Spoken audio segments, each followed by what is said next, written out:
इसका मतलब कि अगर आपको पता चला कि मैं किसी और से भी बात करती थी तो आप ये बात बिल्कुल भी बर्दाश्त नहीं करेंगे। एक्चुअली मैं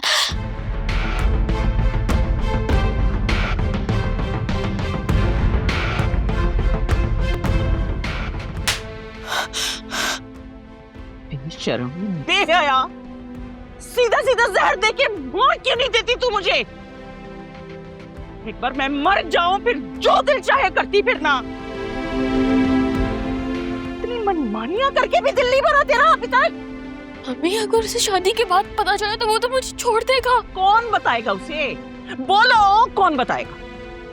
उस निकाह को अपनी गलती समझ के भूल जा सुनहरा। खबरदार जो उमैर या उसके साथ किए हुए निकाह का नाम भी लिया तो। लेकिन भाभी खबरदार जो एक लफ्ज भी अब मुंह से निकाला तो। ये फोन मैंने तुझे इसलिए थोड़ी दिया था कि किसी के साथ कोई भी बात करती फिरे। अरे एक बार अपने बाप भाइयों की इज्जतें उछाल कर तुझे सुकून नहीं मिला क्या? जो हमारा मुंह दोबारा काला करने पर तुली हुई है। अभी प्लीज मेरे साथ सुलह करे। उमैर के साथ भी धोखा है।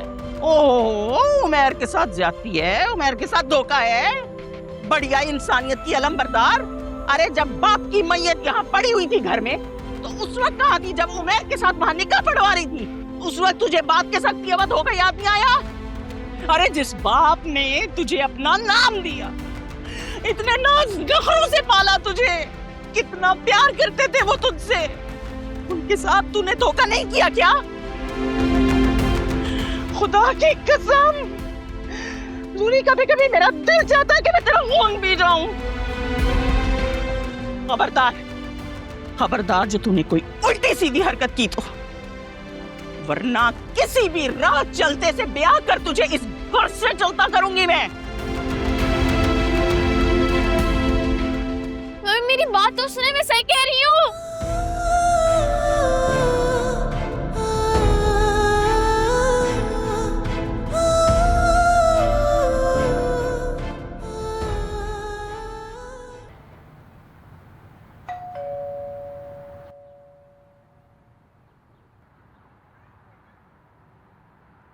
अरे अरे रुकिए, कौन है आप? कहाँ जा रही हैं? अस्सलाम वालेकुम। वालेकुम सलाम। मेरा नाम वर्दा काशान है, मैं एक क्राइम रिपोर्टर हूँ। क्या मैं डॉक्टर फिजा से मिल सकती हूँ? सॉरी, हमें किसी से नहीं मिलना, प्लीज जाइए यहाँ। सर मैं जानती हूँ कि सुल्तान को जमानत पर रिहा कर लिया गया है और जो भी सबूत थे उसके खिलाफ वो नाकाफी थे उसे जेल में रखने के लिए। मैं ये भी जानती हूँ कि लाली को अगवा कर लिया गया है। आप इस केस के बारे में और कितना जानती हैं? क्या हम अंदर बैठ के बात कर सकते हैं इस बारे में?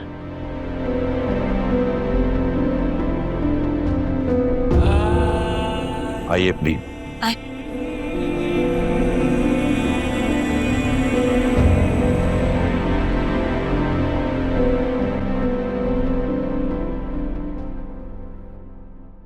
मेरा ताल्लुक डिजिटल न्यूज़ चैनल से है और हम लोग क्राइम स्टोरीज को कवर करते हैं। पिछले 2 साल से हम सुल्तान के बारे में स्टोरी पे काम कर रहे हैं। सुल्तान सिर्फ लड़कियों की किडनैपिंग में नहीं बल्कि और भी क्राइम्स में शामिल है।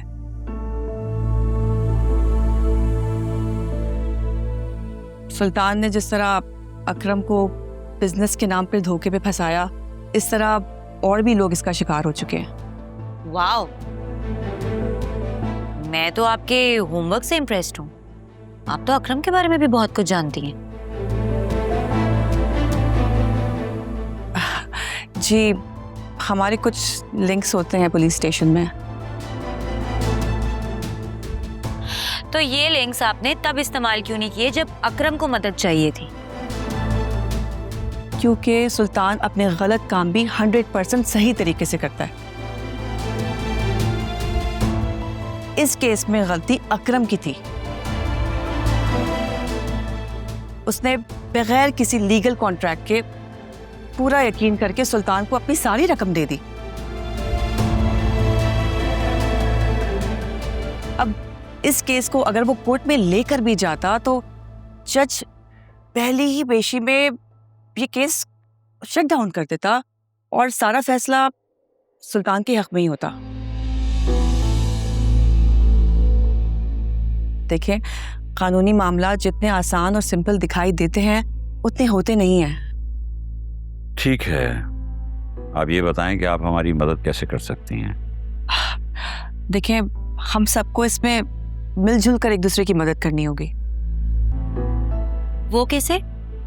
अगर तुम फिर से सोशल मीडिया पर वीडियो लगाओ और उन लड़कियों से मदद मांगो जो सुल्तान के इस जुल्म का शिकार हो चुकी हैं, तो फिर हमें यकीनन ऐसे बहुत से सबूत मिल जाएंगे जो सुल्तान को दोबारा से जेल की सलाखों तक पहुंचाने में हमारी मदद कर सकेंगे। दरअसल जो कुछ भी हमारे साथ हुआ है, हम कुछ भी करने से पहले 100 बार सोचेंगे। आपके पास इतना वक्त नहीं है। सुल्तान लाली को किडनैप कर चुका है और पुलिस लाली को ढूंढ रही है। अगर हमने सुल्तान को ऐसे मनमानी करने दी तो हमारे हाथ से सारे गवाह निकल जाएंगे और फिर ये केस हमारे हाथ से निकल जाएगा।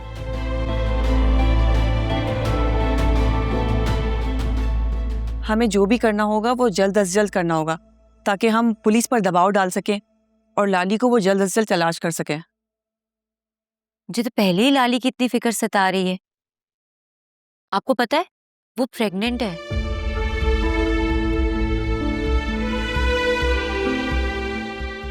पता नहीं सुल्तान ने उसको किस हाल में रखा होगा। वो जिंदा भी होगी या वो इतना बेवकूफ नहीं है जो लाली को मार डालेगा। वो उसे जरूर अपने हक में गवाही के लिए इस्तेमाल करेगा। या अल्लाह, हम कहाँ फंस गए? सर, आप फंस जरूर गए हैं, लेकिन इस प्रॉब्लम से आप निकल सकते हैं। फिजा, आप हमारे चैनल पर वीडियो रिकॉर्ड कराइए। हमारे सोशल मीडिया को मिलियंस लोग फॉलो करते हैं और मुझे यकीन है कि इस वीडियो को देखकर ज़रूर वो लड़कियां हमें कांटेक्ट करेंगी जो सुल्तान के जुल्म का शिकार हो चुकी हैं। फिर उन लड़कियों से इंफॉर्मेशन हासिल करके सुल्तान को उसके अंजाम तक पहुंचाना, ये हमारा काम है।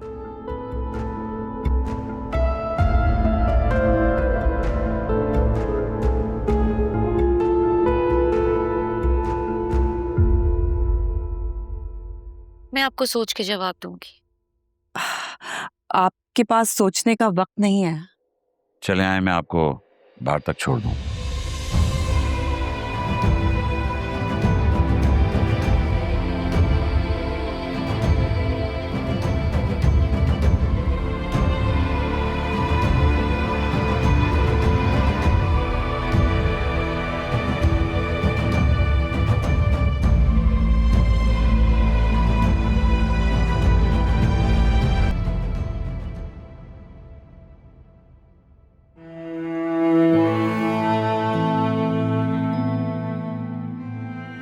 पापा, अब मैं क्या करूं?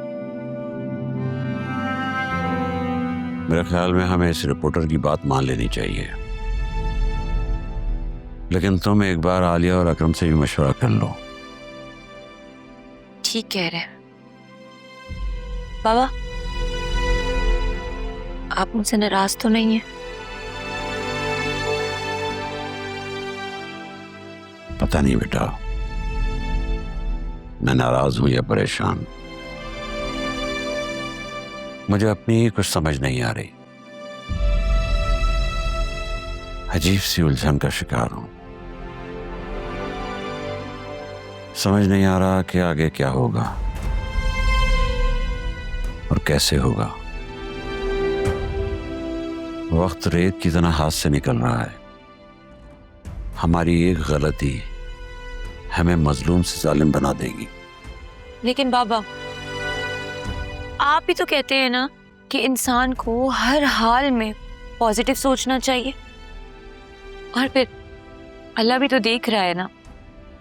वो हमारी कोशिशों को ऐसे रायगा नहीं जाने देगा। इंशाल्लाह। चलो।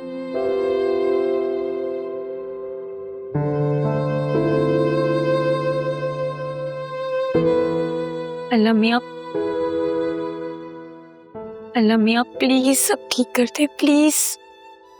अब बस हो गई है हमारी।